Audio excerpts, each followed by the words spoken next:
بسم اللہ الرحمن الرحیم۔ السلام علیکم ناظرین، ہمارے چینل میم کاف سٹوریز میں آپ کو خوش آمدید کہتے ہیں۔ انسان فطری طور پر انتہا پسند واقع ہوا ہے۔ یہ نفرت کرنے لگے تو نرم و نازک پھولوں کو بھی بے دردی سے مسل دے، اور پیار کرنے آئے تو اس شدت سے کہ کانٹوں کو دامن میں سجائے۔ کبھی پیار کی شبنم کا ایک قطرہ بھی ہمیں سیراب کر دے، اور کبھی چاہتوں کے منڈلاتے ہوئے دریا بھی ہمارے تشنہ لبی کے آگے ہار مان جائیں۔ بدگمانی کی کیفیت طاری ہو تو اپنا بھی بیگانہ لگے، اور خوشگمانی ہو تو دشمن کو رفیق سمجھ کر گلے سے لگا لے۔ ناصر میرا چچا زاد تھا، مجھے چاہتا تھا، اس کی چاہت بھی منڈلاتے دریا کی مانند تھی، مگر میں اس سے نفرت کرتی تھی۔ وہ میری منزل نہ تھا، مجھے دیہاتی ماحول بھی پسند نہ تھا۔ میری آنکھوں میں بسنے والا شہزادہ خوبصورت، پڑھا لکھا اور سوٹ بوٹ میں ملبوس شخص تھا، جو شہر میں رہا اور پلا بڑا ہو۔ میرا گاؤں پنجاب کے شہر راول پنڈی کے جنوب مغربی علاقے کی طرف بڑے بڑے پہاڑوں کے درمیان واقع ہے۔ ایک وقت تھا کہ ہمارا گاؤں دور جدید کی سہولتوں سے محروم تھا۔ ایک کچی سڑک چنڈی سے ہمارے گاؤں تک جاتی تھی۔ اس روٹ پر صرف وہ بسیں چلا کرتی تھیں۔ گاؤں میں ایک مڈل اسکول تھا، جہاں لڑکے اور لڑکیاں اکٹھے پڑھتے تھے۔ بجلی نہ تھی، ہسپتال کی کمی بھی شدت سے محسوس ہوتی تھی۔ ہمارے گاؤں کے کئی لوگ بروقت طبی امداد نہ ملنے کی وجہ سے موت کے منہ میں چلے جاتے تھے۔ ناصر اور میں اکٹھے ہی گاؤں کے اسکول میں پڑھتے تھے۔ ناصر کے والد میرے ابا جان سے بڑے تھے۔ گاؤں میں ہماری جائیداد سب سے زیادہ تھی۔ میرے چچا اور والد دونوں بھائی مل کر زمینداری کرتے تھے۔ آپس میں اتفاق اور محبت مسالی تھی۔ ناصر اور میں ہم عمر تھے۔ قدرت نے مجھے بے حد حسن سے نوازا تھا، جبکہ ناصر شکل و صورت کے لحاظ سے بہت پیچھے تھا۔ لگتا تھا وہ ہمارے خاندان کا فرد ہی نہیں ہے۔ اس کا سیاہ رنگ اور پکا چہرہ مجھے بالکل نہیں بھاتا تھا۔ میں بچپن ہی سے اسے ناپسند کرتی تھی۔ بدصورت ہونے کے باوجود وہ کلاس کا ہونہار طالب علم تھا۔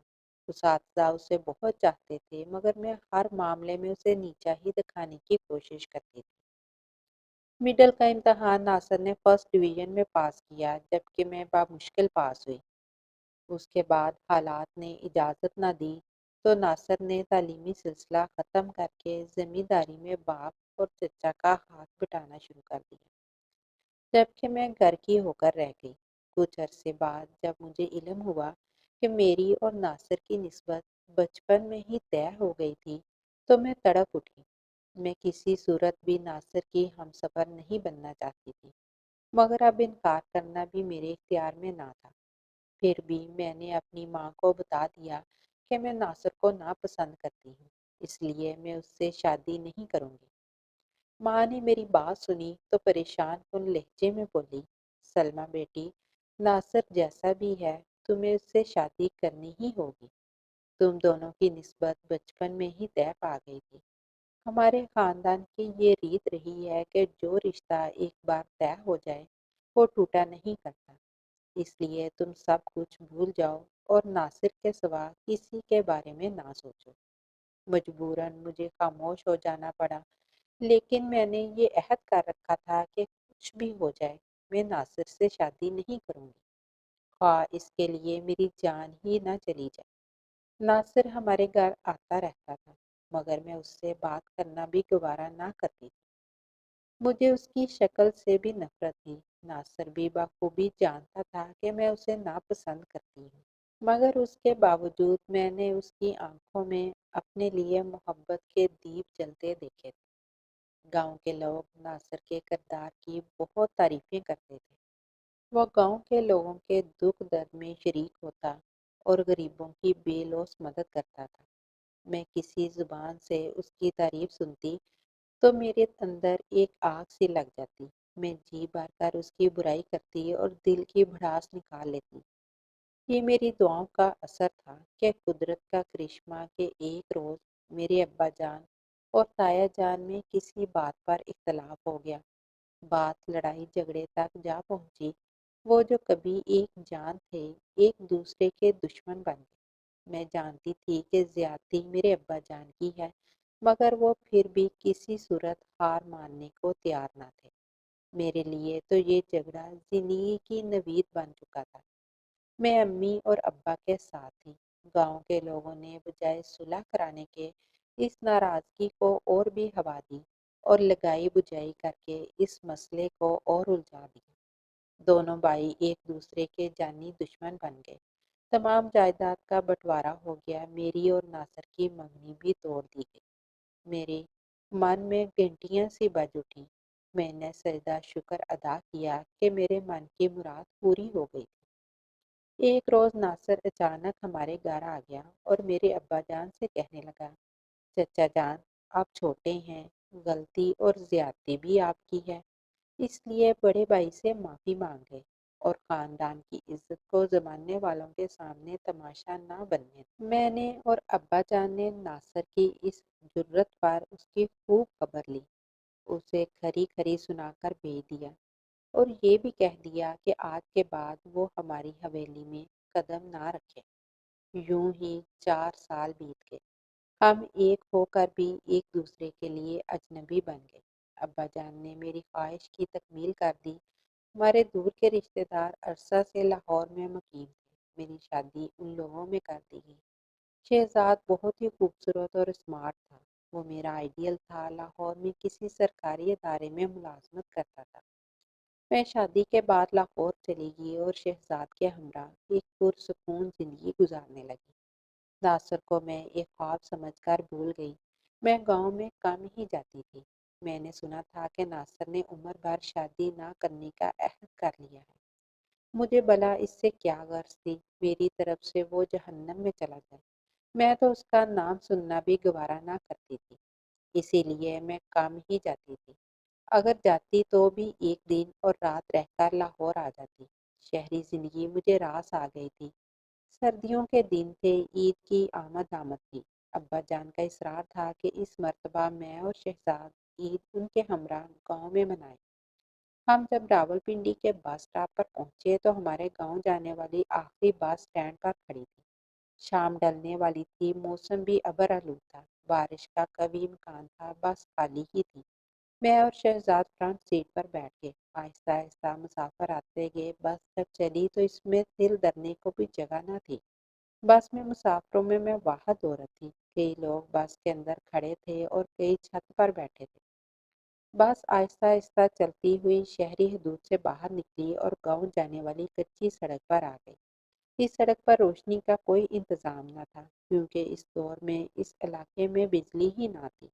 ابھی بس نے 10-12 میل کا سفر طے کیا ہوگا کہ بس ایک جھٹکے سے رک گئی اور ڈرائیور نے انجن بھی بند کر ڈالا۔ شہزاد نے تجسس بھری نظروں سے ڈرائیور کی طرف دیکھا کہ اس نے گاڑی کیوں بند کر دی ہے۔ اتنے میں ایک مضبوط اور لمبے قد کا شخص چہرہ نقاب میں چھپائے ڈرائیور کے پیچھے والی سیٹ سے اٹھ کھڑا ہوا۔ اس کے ہاتھ میں ریوالور لہرا رہا تھا۔ وہ بہت ہی غضبناک لہجے میں بولا، خبردار، اگر تم میں سے کسی نے ہلنے یا گڑبڑ کرنے کی کوشش کی تو بھون کر رکھ دوں گا۔ بس میں سناٹا چھا گیا۔ تمام مسافر سہم گئے اور آنے والے برے وقت کا انتظار کرنے لگے۔ کچھ ہی دیر بعد اس نقاب پوش نے چہرے سے نقاب اتارا اور کہنے لگا، تم لوگ مجھے پہچان گئے ہوگے، اگر نہیں تو بتا دوں کہ میں جہانی ڈکیت ہوں۔ سناٹا اور بھی گہرا ہو گیا۔ تمام مسافر اس کا نام سن کر خوفزدہ ہو گئے۔ میں پہلی بار جہانی ڈکیت کو دیکھ رہی تھی۔ میں نے اس کے بارے میں بہت کچھ سن رکھا تھا۔ لوگ اس سے خوف کھاتے تھے۔ وہ کئی کیسوں میں پولیس کو مطلوب تھا۔ اس کی گرفتاری پر انعام بھی مقرر تھا، مگر پولیس اس کے باوجود اسے گرفتار کرنے میں ناکام ہو چکی تھی۔ کچھ لوگ کہتے تھے کہ جہانی خود بھی بڑا مظلوم ہے، اسے حالات نے اس مقام پر پہنچایا ہے۔ گاؤں کے زمیندار نے اس کی بہن کو بے آبرو کیا تھا۔ وہ زمیندار کا مزارع تھا، اس کا ہر ستم سہتا تھا، مگر وہ یہ ظلم برداشت نہ کر سکا اور گاؤں کے زمیندار کو قتل کر کے فرار ہو گیا اور پھر وہ ڈاکو بن گیا۔ جبکہ کچھ کہتے تھے کہ جہانی بچپن میں ہی اغوا ہو گیا تھا۔ کچھ کہتے تھے کہ اس کا باپ بھی ڈاکو تھا اور یہ سب کچھ اسے ورثے میں ملا ہے۔ نہ جانے اس میں حقیقت کیا تھی، مگر اس وقت ہم سب کو ان باتوں سے کوئی غرض نہ تھی، بلکہ ہر ایک کو اپنی اپنی جان بچانے کی فکر پڑی تھی۔ چند لمحے اس نے پوری بس کے مسافروں کا جائزہ لیا اور پھر وہ میری طرف بڑھا اور میرا ہاتھ برقعے میں سے کھینچ کر پکڑ لیا اور کہنے لگا، چلو میرے ساتھ۔ شہزاد بھلا یہ کیسے برداشت کر سکتا کہ کوئی اس کی آنکھوں کے سامنے اس کی عزت پر ہاتھ ڈالے؟ وہ شہری بابو ہونے کے باوجود اپنی سیٹ سے اٹھ کھڑا ہوا اور جہانی سے الجھ پڑا۔ ذلیل انسان، شرم نہیں آتی تمہیں؟ کیا گھر میں تمہاری ماں بہنیں نہیں ہیں؟ یہ کہہ کر شہزاد نے میرا ہاتھ جہانی کی گرفت سے آزاد کرا لیا۔ میں نے جہانی کو برا بھلا کہنا شروع کر دیا۔ غصے میں میرا جسم تھر تھر کانپ رہا تھا، مگر جہانی پر کسی بات کا اثر نہ ہو رہا تھا۔ اس نے پھر میرا بازو پکڑ لیا۔ شہزاد کا غصہ آسمان کو چھونے لگا۔ اس نے ایک بھرپور تھپڑ جہانی کے چہرے پر جڑ دیا، جس کی آواز تمام مسافروں نے سنی۔ جہانی کے برداشت کی حد ختم ہو گئی۔ اس نے میرا بازو چھوڑ دیا اور شہزاد کو گھسیٹ کر بس سے باہر لے گیا اور اسے بے دردی سے مارنے لگا۔ میں نے کافی شور مچایا، مگر کسی نے بھی میری آہو فریاد نہ سنی۔ سب انجان بن کر ایک انسان کی بے بسی اور ایک درندے کی وحشیانہ پن کا تماشا دیکھتے رہے۔ شہزاد جہانی کی مار کھا کر بے ہوش ہو کر زمین پر گر پڑا۔ جہانی پھر بس کے اندر آ گیا اور مجھے بھی گھسیٹتا ہوا باہر لے گیا۔ میں نے بہت واویلا کیا، مگر کوئی بھی میری مدد کو نہ آیا۔ سب بزدل تماشائی بنے بیٹھے رہے۔ میں نے روتے ہوئے جہانی کو خدا اور رسول کے واسطے دیے اور کہا، میں اس کی بیٹیوں کی طرح ہوں، وہ مجھ پر رحم کرے اور مجھے چھوڑ دے۔ مگر جہانی پر میری آہوزاری کا کوئی اثر نہ ہوا۔ اس کا تو ضمیر ہی مر چکا تھا۔ مسافروں میں سے کسی میں اتنی ہمت اور جرأت نہ تھی کہ آگے بڑھ کر جہانی کا راستہ روکتا یا اس ظلم اور زیادتی کے خلاف سینہ تان کر کھڑا ہو جاتا۔ سب کے سب بس کی کھڑکیوں میں سے ایک مجبور اور بے بس عورت کا تماشا دیکھ رہے تھے۔ جہانی مجھے لے کر آگے بڑھنے لگا۔ میں مزاحمت کی اور اسے کوسنے لگی، مگر میری مزاحمت نے جہانی کے غصے کو اور ہوا دی۔ اس نے میرے شہزاد پر گولیاں برسا کر میری آنکھوں کے سامنے ہی مار ڈالا۔ میں لمحوں میں بیوہ ہو گئی۔ میں شہزاد کی لاش سے لپٹ کر رونا چاہتی تھی، مگر جہانی نے مجھے ایسا نہ کرنے دیا۔ وہ مجھے گھسیٹ کر آگے لے گیا اور پھر ایک جگہ رک کر بس کے مسافروں کو مخاطب کر کے کہنے لگا، میں اس لڑکی کو لے کر جا رہا ہوں۔ اگر کسی مائی کے لال میں ہمت ہے تو آ کر اسے بچائے۔ میرا نام جہانی ڈکیت اور جہانی نے کبھی ہارنا نہیں سیکھا۔ یہ کہہ کر جہانی پلٹا۔ میرا ہاتھ اس کی مضبوط گرفت میں تھا۔ میں مسلسل چرا رہی تھی اور حسرت بھری نگاہوں سے مسافروں کی طرف دیکھ رہی تھی کہ شاید کوئی غیرت مند مجھے بچا لے۔ میرے لبوں سے آہیں اور دعائیں ایک ساتھ نکل رہی تھی کہ اے پروردگار، اے رب ذوالجلال، میری مدد فرما۔ شاید وہ دعا کی قبولیت کا لمحہ تھا۔ خدا نے میری سن لی تھی۔ بس کی چھت سے ایک مسافر نیچے کودا اور ہم تک آ پہنچا۔ اس نے مجھے جہانی کی گرفت سے لمحوں میں آزاد کرایا اور پھر کسی بھوکے شیر کی مانند جہانی پر ٹوٹ پڑا۔ جہانی اس اچانک حملے سے گھبرا گیا۔ ریوالور اس کے ہاتھ سے چھوٹ کر دور جا گرا اور وہ دونوں ایک دوسرے سے گتھم گتھا ہو گئے۔ جہانی نے اس مسافر کو زیر کرنے کی بہت کوشش کی، مگر ناکام رہا۔ اس مسافر نے بھی بہت زور لگایا، مگر جہانی اس کے سامنے چٹان ثابت ہو رہا تھا۔ اس مسافر نے اپنی شلوار کے نیفے سے خنجر نکال لیا اور جہانی پر پل پڑا۔ دیکھتے ہی دیکھتے اس نے جہانی کے جسم میں کئی سوراخ کر دیے۔ وہ بری طرح لہو لہان ہو گیا اور کچھ دیر تڑپ کر وہ زندگی کی قید سے آزاد ہو گیا۔ اب مسافر بس سے نیچے اتر آئے اور اس مسافر کی طرف بڑھے جو ایک طرف بیٹھا ہانپ رہا تھا۔ اس کے جسم پر کئی زخم آئے تھے۔ وہ کسی قدر اندھیرے میں تھا۔ میں اس کی صورت نہیں دیکھ پائی تھی۔ مشرق کی جانب سے چاند طلوع ہو رہا تھا۔ ہلکی ہلکی روشنی پھیلنے لگی تھی۔ ایک دو مسافر شہزاد کی لاش کی طرف بڑھے اور کچھ میری طرف آ گئے۔ میں اپنی کلائی پکڑے زمین پر بے سدھ پڑی تھی۔ میرے اعصاب شل ہو چکے تھے۔ مجھ میں اٹھنے کی تاب ہی نہ تھی۔ ویسے بھی ارد گرد کافی مسافر جمع ہو گئے تھے۔ میں منتظر تھی کہ لوگ مجھے خوشخبری دیں کہ شہزاد زندہ ہے۔ میں لاشعوری طور پر اسے دیکھنے سے کترا رہی تھی۔ شاید میں خود کو اس کی موت کا یقین نہیں دلانا چاہتی تھی۔ میں اٹھی اور آہستہ آہستہ اس اجنبی مسافر کی طرف بڑھی جو میری خاطر زخمی ہو گیا تھا۔ میں نے اپنا دوپٹہ اتار کر ایک مسافر کو دیا اور کہا، یہ ان کے زخموں پر باندھ دو۔ اس مسافر نے دوپٹہ پھاڑ کر اس کے زخموں پر باندھنا شروع کیا تو میں بھی اس کے قریب ہو گئی۔ میں نے اس مسافر کو دیکھا تو میرا وجود زلزلوں کی زد میں آ گیا۔ وہ ناصر تھا، میرا کزن، میرا سابقہ منگیتر۔ میں فوراً ناصر کے قدموں میں جھک گئی۔ میں نے روتے ہوئے کہا، ناصر، میں سمجھی تھی کہ تمہیں مجھ سے نفرت ہو گئی ہوگی اور تم میری شکل دیکھنا بھی گوارا نہ کرو گے، مگر آج جو کچھ تم نے کیا وہ میں زندگی بھر نہ بھولوں گی۔ ناصر نے میری طرف دیکھا اور کراہتے ہوئے بولا، سلمیٰ، عزتیں سب کی سانجھی ہوتی ہیں۔ یقین کرنا سلمیٰ، مجھے قطعی یہ معلوم نہیں تھا کہ جہانی کا شکار ہونے والی لڑکی کون ہے۔ یہ تو مجھے اب پتہ چلا کہ وہ تم ہو۔ سلمیٰ، شاید قدرت کو ہمارا ملن منظور نہ تھا۔ میں قدرت کے اس فیصلے پر شاکر ہوں۔ تمہاری جگہ کوئی لڑکی بھی ہوتی تو تب بھی میں وہی کچھ کرتا جو اب کیا ہے۔